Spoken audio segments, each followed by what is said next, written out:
வணக்கம் மக்களே, வெண்டைக்காய் காஞ்சிக்கிட்டு இருக்கு. அதை நம்ம இப்படி ரெண்டு ரெண்டாக வெட்டி 65 போடுவோம். வெண்டைக்காய் வெட்டிட்டேன். இது கூட போடுறதுக்கு மசாலா கொஞ்சோண்டு ரவை, அரிசி மாவு, பச்சரிசி மாவு, மிளகாய்த்தூள், கடலை மாவு, உப்பு எல்லாம் போட்டு நல்லா பிசைஞ்சு இதோட பைண்ட் பண்ணி விட்டுருவோம். கொஞ்சம் எண்ணெய் ஊற்றி பிசைவோம்.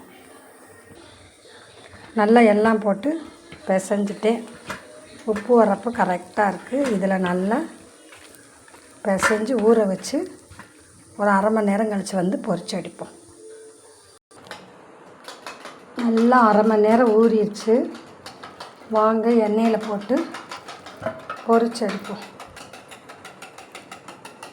அப்படியே எடுத்து இந்த எண்ணெய் காய வச்சுட்டேன். பொரிச்சு எடுக்கலாம். இந்த நல்லா பொரிஞ்சிருச்சு.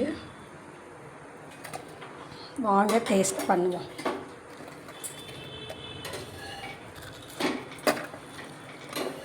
நல்லா சூப்பராக இருக்குது. நீங்களும் ட்ரை பண்ணுங்கள்.